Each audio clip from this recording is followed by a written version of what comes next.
साथियों, आज मैं आपको केवल मात्र वृत्तों से संबंधित जो क्षेत्रफल है उसका जो त्रिज्यखंड होता है, त्रिज्यखंड का क्षेत्रफल और दिया है यहाँ पे त्रिज्यखंड के संगत चाप की लंबाई, त्रिज्यखंड का क्षेत्रफल और संगत चाप की लंबाई। और हम इसके बाद यहाँ पे डिस्कस करेंगे आगे कि वृत्तखंड क्या होता है और दीर्घ वृत्तखंड क्या होता है, त्रिज्यखंड क्या होता है और लघु त्रिज्यखंड क्या होता है। तो सबसे पहले हम समझते हैं, ये 11 पाठ का है, याद रखिएगा। वृत्तों से संबंधित क्षेत्रफल, ठीक है ना, वृत्तों से संबंधित क्षेत्रफल। साथियों, ये बहुत ही आसान है। यदि आप इसका बेसिक कॉन्सेप्ट समझ जाते हैं तो आपका आधा हल वहीं पे हो जाता है। तो चलिए हम इसका बेसिक कॉन्सेप्ट समझते हैं। सबसे पहले मान लो एक ये क्या है, वृत्त है। ये क्या है? एक वृत्त है। तो साथियों, ये जो वृत्त होता है, इसे जो हम इसे घुमाते, ये जो किनारे किनारे है, इसे बोलते हैं परिधि। क्या बोलते हैं? परिधि। और ये जो एकदम बीचों बीच लाइन खींची होती है इसको बोलते हैं व्यास। क्या बोलते हैं साथियों? व्यास बोलते हैं। और यदि हम इसे कह दें बीच में केंद्र है, तो यदि आधा है तो हम इसे त्रिज्या बोलेंगे, और यदि पूरा खींच दें तो उसे बोलेंगे व्यास। साथियों, आपको बता दें कि परिधि और बटे व्यास बराबर होता है पाई। साथियों, यहाँ पे यदि मैं परिधि लिख दूं तो ये परिधि हो गया, बटे में व्यास। साथियों, यहाँ पे बता दें व्यास को d से प्रदर्शित करते हैं और d जो होता है वो 2r कहलाता है। साथियों, समझिएगा ऐसे कि 2r कैसे होता है। तो मान लीजिए मैंने ये बनाया क्या, एक वृत्त, और वृत्त की ये इतनी क्या कहलाती है, त्रिज्या। क्या कहलाती है? इसको त्रिज्या बोलते हैं, और त्रिज्या r होती है। और यदि मैं इसको पूरा कर दूं तो ये बोलिए कि ये डबल हो गया, मतलब 2r हो गया। अब 2r बराबर, ये देखिए पूरा यहाँ से और यहाँ तक हो दो, मतलब डबल हो गया 2r। और इस पूरे को क्या बोलते हैं? व्यास बोलते हैं। तो d बराबर क्या आ गया? 2r। तो यहीं पे d बराबर 2r आ गया। तो मैं यहाँ पे व्यास के जगह अब 2r लिख सकता हूँ, और बराबर पाई है तो पाई लिख दिया। अब साथियों, मैं क्या करता हूँ, त्रिया गुणा कर दूंगा तो परिधि बराबर क्या आ जाएगा? परिधि बराबर आ जाएगा यहाँ पे 2r और पाई का गुणा कर दिए तो 2r पाई, यानी 2 पाई r। साथियों, इसे बोलते हैं वृत्त की परिधि। यहाँ तक तो आपको बात समझ में आ गई होगी, यहाँ तक कोई समस्या होनी नहीं चाहिए। वैसे इसके बाद हम आगे कॉन्सेप्ट को और अच्छे से समझते हैं। एक चीज़ और बता दें आपको कि ये जो था आपका वृत्त की परिधि है। अब होता है एक वृत्त का क्षेत्रफल, वृत्त का क्षेत्रफल। तो साथियों, वृत्त का क्षेत्रफल बराबर होता है पाई आर स्क्वायर। साथियों, इसको आप याद कर लीजिएगा। इसके बाद हम यहाँ से जो है, अब जो चालू होने वाला आगे, मतलब अब हम पढ़ेंगे पाठ से रिलेटेड कुछ जानकारी चाहिए।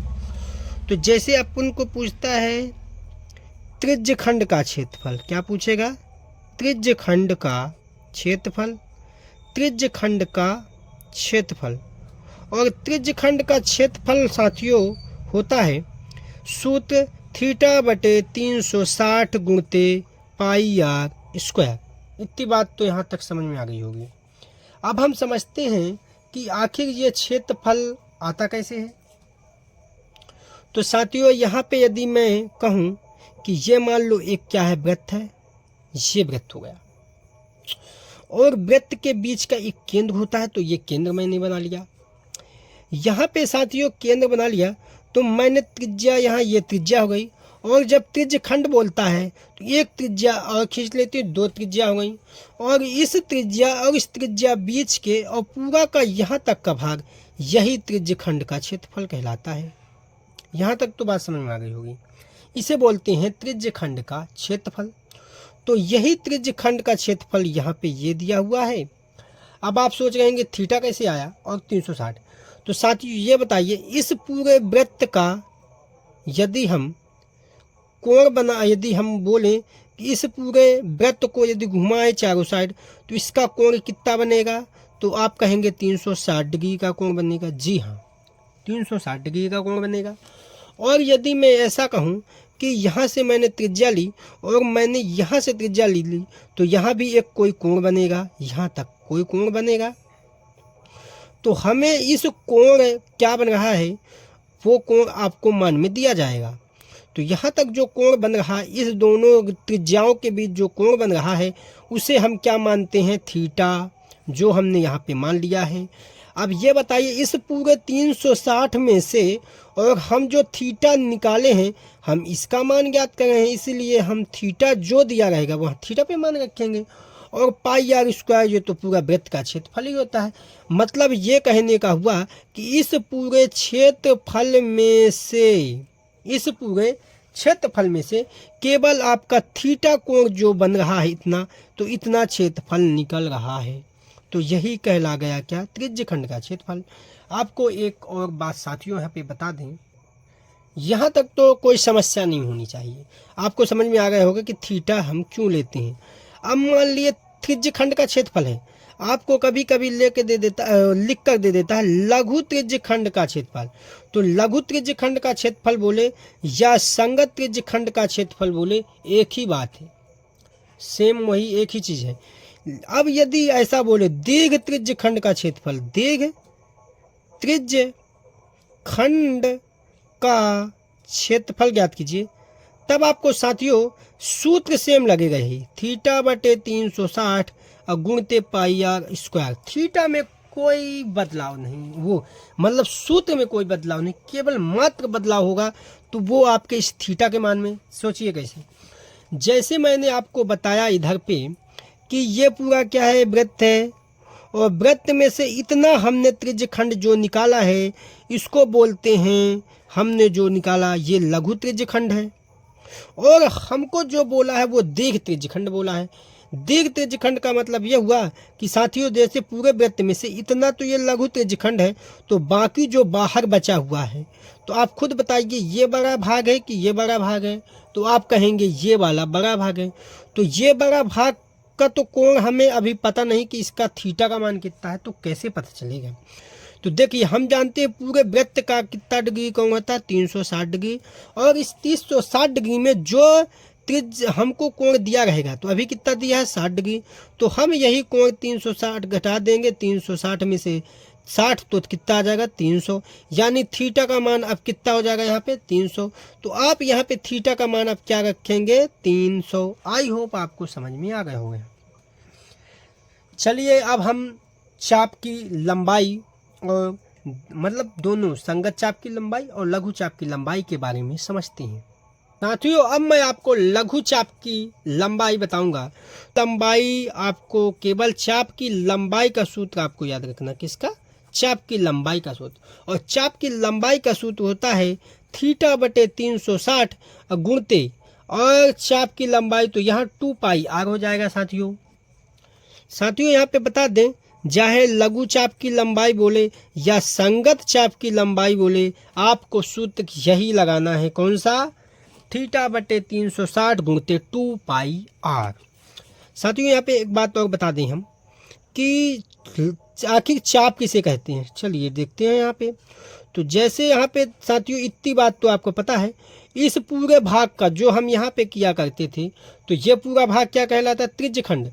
और चाप कहते हैं इसको, ये जो इतने जा रहा है ये पोर्शन आपका, ये वाला, ये जो गोल गोल लाइन इतनी बनी हुई है, इसी को क्या बोलते हैं, चाप की लंबाई। और जैसे मान लो थीटा दे दिया है आपको 60, तो यहाँ पे आप थीटा की जगह क्या मान रखेंगे, 60। और बाकी आपको तो सूत्र पता ही है, और आपको ये पता हो गया कि चाप की लंबाई ये कहलाती है। और ये पूरा यदि हम इसे पूरा यहाँ से यहाँ तक यदि कह दें तो ये होता है त्रिज्य खंड का क्षेत्रफल। और ये केवल इतना सा ये जो बना हुआ है दोनों त्रिज्याओं के बीच के, और ये जो बना हुआ है इतनी सी लाइन जो गोल गोल है, इसको बोलते हैं चाप की लंबाई। चलिए आगे साथियों, दीर्घ चाप की लंबाई। किसकी? दीर्घ चाप की लंबाई। चलिए दीर्घ चाप की लंबाई समझते हैं। तो साथियों यहाँ पे मैंने जैसे बताया था कि ये वाला इतना पोर्शन ऐसे जो दिया हुआ था, ये 60 डिग्री, तो हमने बताया था कि ये जो इतना पोर्शन होता है ये होता है क्या? लघु चाप की लंबाई या संग चाप की लंबाई। अब बोला है दीर्घ चाप की लंबाई। दीर्घ चाप की लंबाई का सूत्र तो सेम होगा, θ/360, और यहाँ पे होगा 2πr। यहाँ तक तो कोई समस्या नहीं है। अब बस आपका एक मान चेंज हो जाएगा, यहाँ पे थीटा का मान। तो साथियों जैसे ये बताया कि इतने दो त्रिज्याओं के बीच का, और जो ये वाला चाप है इतना चाप, तो ये तो क्या हो गया? चाप की लंबाई। आप खुद बताइए कि ये वाला चाप जो दिख रहा है आपको, ये बड़ा है या ये बड़ा है? तो आप जानते कि ये वाला बड़ा है, ये वाला, तो ये कहलाएगा दीर्घ चाप की लंबाई। ये दीर्घ चाप की लंबाई कहलाएगी, ठीक है। और ये जो इतना बताया ये पहले हम बता दिए हैं कि लघु चाप की लंबाई है, लघु चाप की लंबाई। और लघु चाप की लंबाई का जो कोण था वो था 60 डिग्री। तो दीर्घ चाप की लंबाई का कोण क्या होगा? तो साथियों हम जानते कि पूरे वृत्त का कोण होता है कितना? 360 डिग्री। और हम जो है इतना जब निकालना होगा, क्योंकि दीर्घ चाप है तो यहाँ से यहाँ तक है, मतलब कोण जो है वो यहाँ से यहाँ तक का बनेगा। तो कोण जो है तो कैसे पता चलेगा? तो यदि हम पूरे 360 में से ये वाला कोण घटा दें तो अपन को पता चल जाएगा कि ये 300 निकल आया। मतलब दीर्घ चाप की लंबाई का जो कोण होगा, मतलब इस थीटा का मान जो होगा वो क्या होगा? 300 डिग्री। तो यहाँ केवल थीटा के मान में परिवर्तन होगा और बाकी कोई परिवर्तन नहीं होता साथियों, बाकी सब सेम सूत्र है। जब आपको लघु चाप या संगत चाप की लंबाई बोलेगा तब आपका थीटा का मान यही वाला होगा जो दिया रहता है क्वेश्चन में। और जब दीर्घ चाप की लंबाई बोलेगा तब आपको 360 डिग्री में से और 300 डिग्री घटा देंगे तो आपका थीटा का जो मान है, ये थीटा का मान यहाँ पे जो भी दिया रहेगा, मान लो 60 दिया तो हमने 360 में 60 घटा दिया, 300 आ गया। यदि 90 दिया होता तो 360 में 90 घटा देते तो 270 आ जाता। तो वह थीटा का मान जो है कितना हो जाता? 270। यहाँ तक तो आपको समस्या नहीं होनी चाहिए। अब हम थोड़ा एक चीज और समझते हैं और फिर इसके बाद हम जो है आगे प्रश्नावली जब चलेगी तब हम आपको क्वेश्चन के हल करवाएंगे। साथियों यहाँ पे वृत्तखंड का क्षेत्रफल जो होता है वो त्रिज्य खंड का क्षेत्रफल और माइनस त्रिभुज का क्षेत्रफल होता है। यहाँ तक तो आपको समझा दिया गया है। अब देखिए लघु वृत्तखंड का क्षेत्रफल बोले या आपको संगत वृत्तखंड का क्षेत्रफल बोले, सूत्र यही लगेगा। अब चलिए हम समझते हैं। तो जैसे आप जानते हैं कि त्रिज्य खंड का क्षेत्रफल क्या होता है? θ/360 गुणित 2 पाई, वो पाई आर स्क्वायर माइनस, और त्रिभुज का क्षेत्रफल। तो त्रिभुज का क्षेत्रफल साथियों कोण के हिसाब से बदलते रहता है। जैसे मान लो यदि आपको थीटा बराबर यदि 60 डिग्री दिया हुआ है, आपने जैसे बनाया और थीटा बराबर कितना दे दिया है आपको? 60 डिग्री दे दिया, तो आपके त्रिभुज का सूत्र यदि लगेगा तो वो लगेगा √3/4 और भुजा स्क्वायर, ये एक लगेगा भुजा स्क्वायर। अब यहाँ पे बहुत से साथियों को बोलेंगे कि इसमें तो भुजा कहाँ है? तो भुजा साथियों यही है, ये जो त्रिज्याएं दी रहेगी, तो जो त्रिज्या दी रहेगी वही इस भुजा में, और स्क्वायर लगा है तो 2 बार रख देंगे। जैसे मान लो यहाँ पे 6 सेंटीमीटर दे दिया है, तो मैं यहाँ पे थीटा कितना है? थीटा है 60 डिग्री, तो मैं यहाँ पे 60/360। साथियों अब हम आगे वो जैसे हमने वृत्तखंड का निकाला, तो जब 60 डिग्री होगा तब तो ये ठीक है, यहाँ तक तो कोई प्रॉब्लम नहीं। लेकिन यदि मान लो 60 डिग्री की जगह 60 डिग्री जब रहेगा तब हमने बता दिया ऐसा होता है। अब यदि ऐसा आ गया कि मान लो 90 डिग्री आ गया, थीटा कितने डिग्री हो गया? 90 डिग्री, मतलब 60 की जगह यहाँ क्या होगा? 90 हो गया। तो फिर कैसे सॉल्व करना है? तो कुछ नहीं साथियों, सूत्र सेम है यही। वृत्तखंड का क्षेत्रफल का सूत्र जो है वो सेम है, वृत्तखंड का क्षेत्रफल का सूत्र जो होगा वो सेम है। त्रिज्य खंड का क्षेत्रफल और माइनस त्रिभुज का क्षेत्रफल, त्रिभुज का क्षेत्रफल। त्रिज्य खंड का क्षेत्रफल सेम थीटा बटे 360 गुणित पाई आर स्क्वायर अब माइनस, और त्रिभुज के क्षेत्रफल में यहाँ बदलाव हो जाएगा, क्योंकि यदि 90 डिग्री लिखा है तो यहाँ होता 1/2 और आधार गुणे ऊंचाई। साथियों केवल आपको यहाँ पे बदलाव हो गया है, त्रिज्य खंड का क्षेत्रफल जो है वो सेम रहेगा और माइनस 1/2। अब आप लोगों को समस्या एक ये आ गई कि आधार गुणे ऊंचाई में क्या लिखेंगे। तो साथियों जो आपका दिया रहेगा त्रिज्या, जो त्रिज्या दी रहेगी, मान लो त्रिज्या कितनी दी हुई है, त्रिज्या आपको दे दे यदि 6 सेंटीमीटर, तो आपको आधार में भी 6 सेंटीमीटर लिख देना है। मैं यहाँ पे लिख देता हूँ 1/2, आधार में भी 6 सेंटीमीटर और जो ऊंचाई दी है वहाँ भी 6 सेंटीमीटर, बस इतना कर देना है। साथियों यहाँ तक तो बात समझ में आ गई होगी। अब हम देखते हैं, अब आपके मन में अगर कोई ऐसा सूत्र नहीं है जिसमें हमको ये समस्या ना हो कि जब 60 डिग्री हो तब √3 भुजा स्क्वायर करें और जब 90 हो तो 1/2 6 गुणे 6 करें। कोई ऐसा सूत्र बता दीजिए सर जिससे हम एक बार एक ठो सूत्र लगा दें, बात खत्म, वहाँ से कोई मतलब नहीं कि 90 डिग्री है कि 60 डिग्री है।